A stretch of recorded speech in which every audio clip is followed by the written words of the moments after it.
keinginan saya untuk bersahabat dengan teman-teman Papua, teman-teman Dayak, teman-teman BNPB di Tangerang segala macam, Merauke, saya terima kemarahan itu, saya minta maaf. Rocky Gerung minta maaf. Proses hukum bajingan tolol jalan terus. Hukum akan kita kawal ini dan kita nggak main-main, ya. Ini harus kita proses sampai masuk ke persidangan, ya. Ini kan terkait soal SARA nih.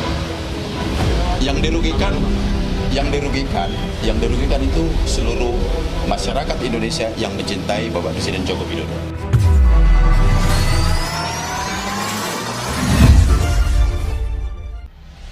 Akademisi Rocky Gerung menyampaikan permohonan maaf lantaran ucapan bajingan tolol yang dinilai telah menghina Presiden Joko Widodo, memicu kegaduhan di masyarakat.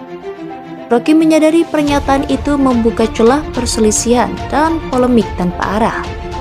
Saya mengerti bahwa kasus ini kemudian membuka perselisihan di publik antara yang pro dan kontra. Itu yang membuat kehebohan yang ditafsirkan menjadi keonaran. Saya meminta maaf karena menyebabkan kalian berselisih, ucap Rocky Gerung dalam konferensi pers di Jakarta pada Jumat 4 Agustus.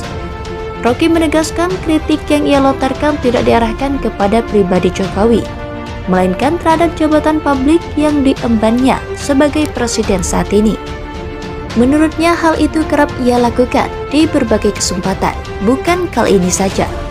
Oleh karena itu ia menyayangkan jika kali ini ditanggapi hingga menimbulkan kegaduhan. Itu saya lakukan di mana-mana. Saya tak mengkritik atau menghina Jokowi sebagai individu, ujarnya. Rocky mengatakan ucapannya yang viral itu juga berimbas pada kegiatannya di sejumlah daerah. Ia mengaku dipersekusi hingga batal bertemu dengan mahasiswa di banyak perguruan tinggi.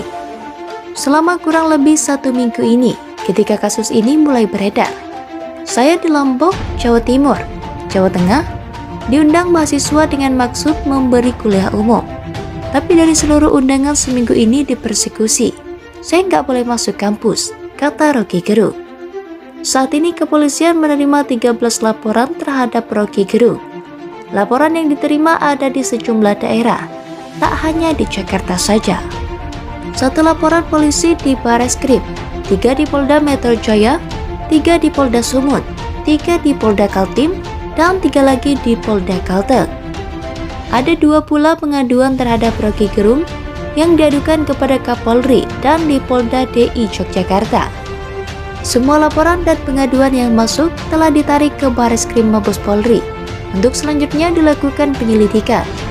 Direktur Tindak Pidana Umum Bareskrim Polri, Brigjen Johandani Raharjopuro mengatakan, laporan terkait Rocky disebut terkait dugaan menyebarkan berita bohong alias hoax.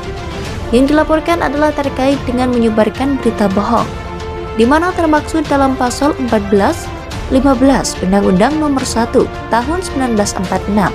Jadi ini yang dilaporkan, katanya dalam konferensi pers kemarin. Johandani menjelaskan setelah kasus tersebut diambil alih, penyidik akan mulai mendalami ada tidaknya unsur pidana dalam kasus Rocky Gerung tersebut.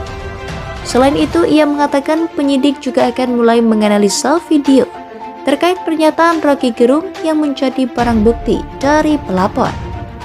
Penyelidikan bisa dilaksanakan dengan menganalisa terkait laporan. Kalau yang dilaporkan itu video, kita mulai menganalisa video. Kemudian dari beberapa pelapor juga sudah dilaksanakan pemeriksaan, jelasnya.